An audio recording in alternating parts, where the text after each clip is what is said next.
basically, right, let's compare Man of Steel and Superman 78.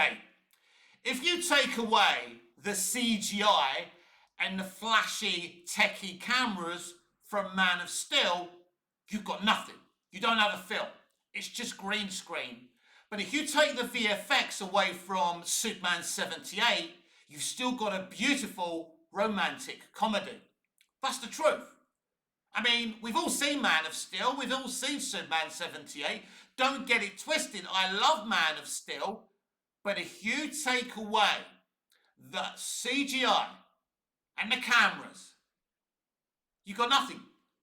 But you don't need VFX for Superman 78. You can take it away. Superman never has to fly, but you still got a beautiful romantic comedy. And this really exposes modern day entertainment. They can't write, they can't direct, they can't market. Let's talk about the new improved costume for Superman in the James Gunn movie. Their first reveal was of a baggy costume that looked like something you pull over, right? Nobody really liked it. Even the Shields didn't like it, but they didn't know how to say they don't like it because they could admit it. It wasn't about the design, it was about the bad fit of the actual costume. When he's been arrested in the full trailer and you can see him, he's in handcuffs and they're walking with him, you can see the bagginess of the shorts. It doesn't look good. But in the new improved costume, you can see everything's slightly tighter and you can see the work, the gym work the lad has done for the role. And it's a beautiful picture and it's brilliant. And as most people have said, why didn't they just do that from the beginning? Why was the suit baggy? Why was that the reveal? Surely they knew a suit looking like that was slipping off the man's body wasn't going to be received very well.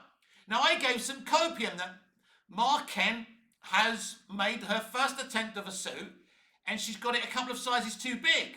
But that's not explained even within the trailer. Even Gunn didn't say that. That's just a theory. So if that's the case, maybe you should have told us that. But the point is, you can't reveal a Superman costume, make it too baggy, without no explanation. But the thing is, you can't do that anyway. You need the Superman costume looking awesome. I think the costume looks good as a design. I genuinely do. I think the design of the costume looks good.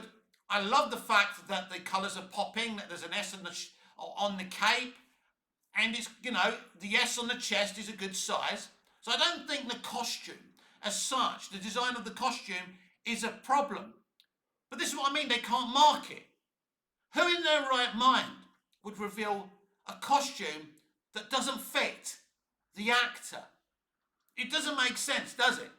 And then we see the costume looking amazing on David once it's a tighter fit. You don't help yourself, do you? And it brings out the negative Nellies. Of course it does. They're looking for negativity. They want to bring down your movie, and you gave them an opportunity to do so. And this is New Hollywood, everyone. We've lost the pioneers and the titans of industry. It's crazy. Think about this. Former WB CEO, what's his name? Terry Saville, that's right. When Richard Donner was making Lethal Weapon, all he ever said to him was, let us know, give us a call if you need any help. But CEO David Zaslav actually makes creative decisions for movies. He's been making creative decisions for Superman all along. A man who doesn't even have any scripted entertainment experience. How's that a good thing?